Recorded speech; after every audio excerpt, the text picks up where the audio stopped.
Საღამოშიდობის საქმის კურსი განაგრძობს თქვენს პირდაპირ ეთერში მუშაობას, რომელსაც ბექაბაციკაძე გაუძღვება, გიყურებთ TV1 და გვისმენთ ჩვენი პარტნიორი რადიოების თბილისის ერეთის და ციტრუსის საშუალებით.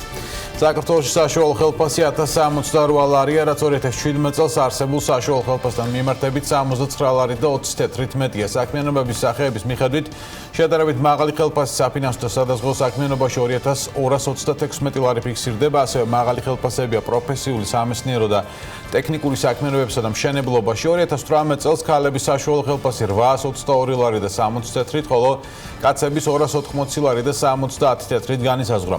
ხოლო ხელფასების წლიურმა ზრდამ შესაბამისად 6.87% შეადგინა. საქმიანობის სახეების მიხედვით კაცების ხელფასი თითქმის ყველა სექტორში აღემატებოდა ქალების ხელფასს.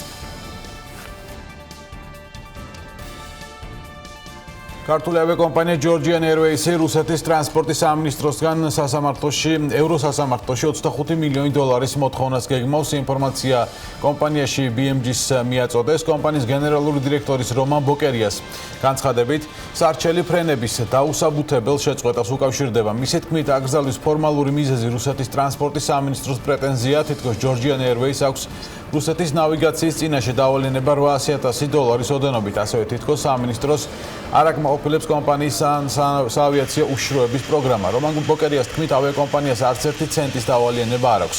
Georgian Airways-ში იმას მიუთითებენ, რომ რუსეთის პრეზიდენტის 21 ივნისის განკარგულებაში საუბარია ფრენების აკრძალვაზე მხოლოდ რუსული ავიაკომპანიებისთვის, შესაბამისად რუსეთის ტრანსპორტის სამინისტროს მოქმედებები Georgian Airways-ისთვის ფრენების აკრძალვის თაობაზე უკანონოა.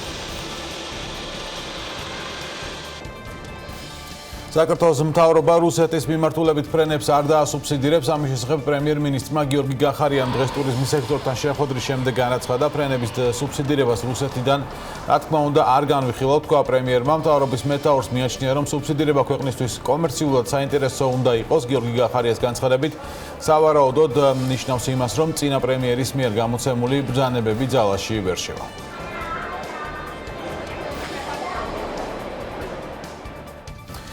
საქართველოსთან ავიამიმოსვლის აღდგენა შესაძლოა უახლოეს პერიოდში მოხდეს. ამის შესახებ განცხადება რუსეთის დუმის დსთ-ის საქმეთა კომიტეტის თავმჯდომარემ ლეონიდ კალაშნიკოვმა გააკეთა. კონკრეტულ დროს ვერ დაგისახელებთ, ვფიქრობ, ამის იმედი უახლოეს ხანებში უნდა გქონდეს, აზინა კალაშნიკოვმა.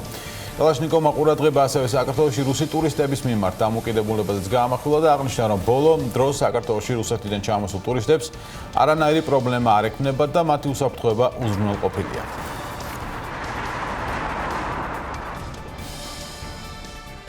28 დეკემბრიდან ბანგკოკი-თბილისის მიმართულებით პირდაპირ ჩარტერული ფრენების განხორციელებას ავიაკომპანია Thai Air Asia იწყებს. ჩარტერული ფრენებით 3 თვის განმავლობაში კვირაში 3 სიხშირით Airbus A320 ტიპის საჰაერო ხომალდებით განხორციელდება. დღეს ავიაკომპანიის წარმომადგენლებმა TAV Georgia-სა და სამოქალაქო ავიაციის სააგენტოს ხელმძღვანელებთან პირველი სამუშაო შეხვედრა თბილისის საერთაშორისო აეროპორტში გამართეს. მხარეება ფრენების აწყებასთან დაკავშირებული პროცედურები განიხილეს. დღესვე ავიაკომპანიის წარმომადგენლებმა აეროპორტის ინფრასტრუქტურა დაათვალიერეს და TAV Georgia-ს სახმელეთო მომსახურების დეპარტამენტის სამუშაო პროცესს გაეცნენ. Thai Air Asia-ს ავიაციო ბაზარზე 2014 წლიდან ოპერირებს. დღეისთვის ავიაკომპანია პირდაპირ ფრენებს 66 საერთაშორისო და 29 ადგილობრივი მიმართულებით ახორციელებს.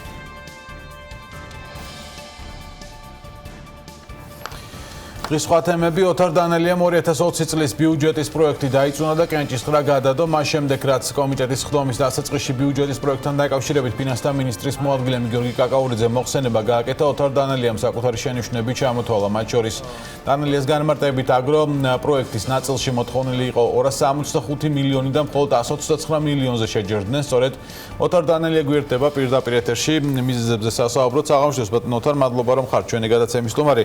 დასაწყისში სანამ მას თქვა პუნქტობრივად ჩავყვებით, რასაც მოვასწრებთ, ცხადია ბიუჯეტიდან ის 8 პუნქტი, რომელზეც თქვენ გააკეთეთ დღეს განცხადება.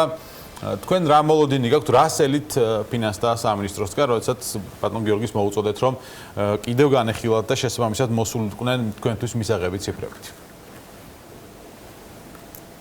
საღამოშიდობის მოგესალმებით, მივესალმები თქვენს მაყურებელს.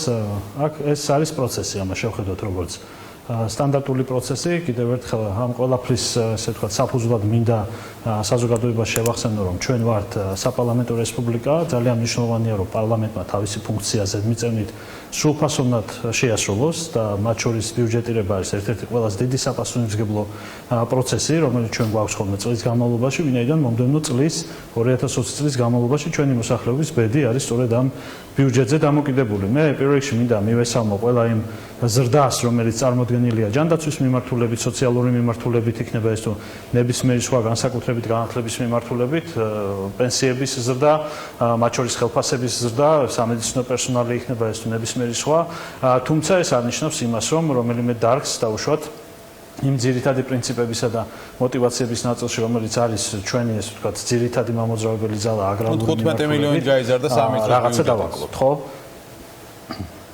გარემოს დაცვა სოფლის მეურნეობა. კი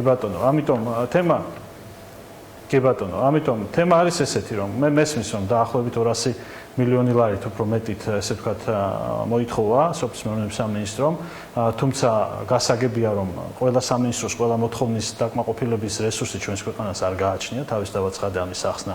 ცხადია არავის არ გჭირდება, მით უმეტეს ჩემთვის უცხო არ არის აღმასრულებელი ხელისუფლება და ბიუჯეტის შედგენის პროცედურები.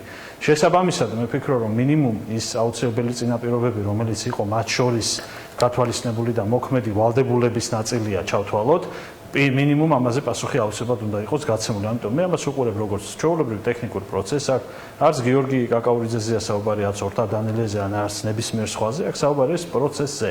გიორგი არის პიროვნება, რომელსაც ბატონო, ცხადია პერსონალებზე არ საუბრობთ, არ მე მინდა კონკრეტულად რა პროგრამა შეიძლება რომ დაფინანსება, ასე ვთქვათ, გამოიძებნოს და გაიზარდოს. აი რა ნაწილში ერთიანი აგროპროექტის დაფინანსება, ვთქვათ, გაზრდილია ხო 32.5 მილიონი ლარი. თქვენ ასე ვთქვათ, აქცენტი გააკეთეთ იმაზე, რომ სურსათ სუნებლობის ნაწილშია შემცირებული. შეიძლება ფაროსანასთან ბრძოლისთვის არ იყოს თანხები იმდენი საჭირო, მაგრამ ესეც დასაცვლელია, ხო? სად შეიძლება გაიზარდოს თქვენი შეფასებით, რომელზეც სამუშაო პროცესი წავა მერე პარლამენტში, მათ შორის აგრარულ საქმეთა კომიტეტში.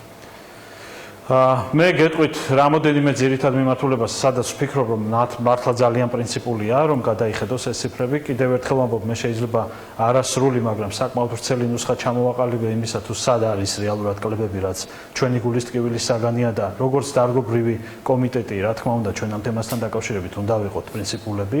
ეს არის დანერგე მომავალი, რომელიც ძალიან წარმატებული პროექტია და 25 მილიონი, მოთხოვნილი 25 მილიონის ნაცვლად 13 მილიონია გამოყოფილი.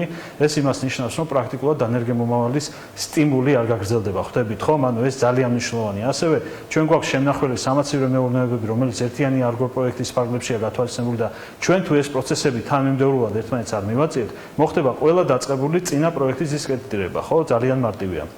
ასევე თქვენ გახსოვთ ალბათ მოსავლის სასაღები ტექნიკის დაფინანსების თემა. აქაც გამოყოფილია 5 მილიონი, მოთხოვნილია 35 მილიონი. ამ დროს ჩვენ ვიცით, რომ დაახლოებით 500-მდე განაცხადი ვერ დაკმაყოფილდა, რაც უკვე დაახლოებით 17 მილიონის ფარგლებშია. ხვდებით ხომ? აი ესეთ კონკრეტულ თემებზეა საუბარი, რომელიც რა თქმა უნდა კიდევ ერთხელ ვამბობ, ჩვენი მოსახლეობის ნახევარი დაკავებულია სოფლის მეურნეობით, ხო? ძირითადად ეწევიან ნატურალურ მეურნეობას, სამწუხაროდ და ჩვენ გვინდა რომ გამოვიყვანოთ ეს ადამიანები ნატურალურ მეურნეობიდან და ეკონომიკურ დოვლადში გადავიყვანოთ და მათ ხეირი და სარგებელი ნახონ, რაც უკავშირდება გადამამუშავებელ მრეწველობას, რომელიც თავისთავად ცხადია მოიაზრებს ღირებულებათა ჯაჭვის მთელი ციკლის დაცვა, სადაც არის დონორების დაფინანსება, იყო საგრანტო პროგრამები და ასე შემდეგ და ასე შემდეგ. ამ ნაწილშიც არა გვაქვს ჩვენს და რეალურად კიდევ უფრო შემცირებულა. მე ვენახეობა, მეღვინეობა ნახეთ ხო, რომ არა ერთგვაროვნად განვითარდა რთველი, მით უმეტეს იმ ნაწილში, როდესაც ჩვენ შეგვიძლია რომ მართლა წავახალისოთ, მცირე მარნების მიმართულებები წახალისდეს, ადამიანებმა შეძლონ რომ თავიანთი შეიძლება არაკრიტიკული მასა მოსავლის, მაგრამ მარნისთვის საკმარისი რომ ტურიზმი განავითაროს და ასე შემდეგ. ტურიზმი ჩვენთვის ძალიან პრიორიტეტულია მათ შორის და აგროტურიზმი ჩათვალეთ რომ გაცილებით უფრო პრიორიტეტული და ორმაგი ეფექტის მომტანია. ამიტომ ეს არის კონკრეტული მიმართულებები. მე კიდევ ერთხელ მინდა ცხადად თქვა რომ მე მესმის რომ ყველა სამინისტროს ყველა მოთხოვნას თავისთავად ცხადია ჩვენი სახელმწიფო ამ ბიუჯეტით და ამ შემოსავლებით ვერ დააკმაყოფილებს, მაგრამ არის კონკრეტული პრინციპული მიმართულებები, რომელიც აუცილებლად უნდა გადაიხედოს და მხოლოდ ეს იყო თავად. თუმცა დღევანდელი განცხადებებით რესურსი ასე ვთქვათ მეტი არ არის, პენსიებია ასე ვთქვათ, ბევრი პენსიონერი იწყოს, თქვენს ასე ვთქვათ რეპლიკაზე ეს პასუხი იყო გიორგი კაკაურიძის. სამელიორაციო სისტემების მოდერნიზაცია, რომელიც ამ ნაწილს ვთქვათ მნიშვნელოვანია, რადგან თქვენ საუბრობთ იგივე გადამამუშავებელი მრეწველობა და ანუ სოფლის მეურნეობის განვითარებისთვის ამ მნიშვნელოვანია. აქ არის 88 მილიონზე მეტი გამოყოფილი. ამ ნაწილში ეს შედის თუ არა თქვენ შენიშვნებში და აქ ანუ თანხის რაოდენობის პრობლემას რატომ ხედავთ? ამ ეტაპზე როგორც მე ვიცი, მელიორაციასთან გავლილია ეს თემა და მათ შორის მათ წარმოადგენს და დღეს ჩვენ პირველი მოსმენით კენჭი უყარით სხვათა შორის წყალმოხმარებელთა კანონის ინიცირებას, რომელიც რა თქმა უნდა თანხმედრაშია და ველოდებით რომ საერთაშორისო დონორი ორგანიზაციებიდან იქნება მნიშვნელოვანი დაფინანსებები და აი ამ ნაწილში სწორედ ამიტომ არ გავაკეთე კომენტარი. დიახ, როდის ელოდებით ფინანსთა სამინისტროსგან, ასე ვთქვათ, თქვენი რეკომენდაციების ან შენიშვნების გათვალისწინებას, როდის არის ჩანიშნული შემდეგი მოსმენა აგრარულ საკითხთა კომიტეტში? ჩვენ როგორც კი გვექნება უკავშირი, ძალიან სწრაფად ჩავნიშნავთ კომიტეტს, რა თქმა უნდა, ჩვენ ამ პროცესს არ შევაფერხებთ. კი ბატონო, დიდი მადლობა. ოთარ დანელია საუბრობდა საქმის კურსის პირდაპირ ეთერში. მადლობა მას გადაცემაში მონაწილეობისთვის. ჩვენ ვგზობთ ეთერს 2020 წლიდან სპორტული ავტომობილების აქციის გადასახადი შეიცვლება, ამის შესახებ ცვლილება საგადასახადო კოდექსში შევიდა. კერძო ცვლილების თანახმად სპორტული დანიშნულების ავტომობილებისთვის აქციის გადასახადის თანხა მათი წლოვანებითა და ძრავის მოცულობით აღარ განისაზღვრება. ამ კატეგორიის ავტომობილებზე აქციის გადასახადი დაფიქსირებულად 100 ლარი იქნება. აღნიშნული ცვლილება 2020 წლის 1 იანვრიდან ამოქმედდება. იანვრიდან შუქნიშნები დღისა და ღამის რეჟიმში იმუშავებენ. ამის შესახებ საქმის კურსს ტრანსპორტის საქალაქო სამსახურში განუცხადეს. მათი თქმით, იქნება ერთგვარი სტრუქტურული ერთეული, რომელიც შუქნიშნების მართვაზე იმუშავებს. მათ შორის იქნება ეგრეთ წოდებული მწვანე ტალღა, რომელიც შუქნიშნების თანმიმდევრულად ანთებას უზრუნველყოფს. თუმცა რა თანხებთან იქნება მსგავსი ცვლილებები დაკავშირებული, ტრანსპორტის საქალაქო სამსახურში ჯერ არ საუბრობენ. საქმის კურსი ამით დასრულებულია. დღის შემაჯამებელ გამოშვებაში ვხვდებით ერთმანეთს. მადლობა ყურადღებისთვის. ნახვამდის.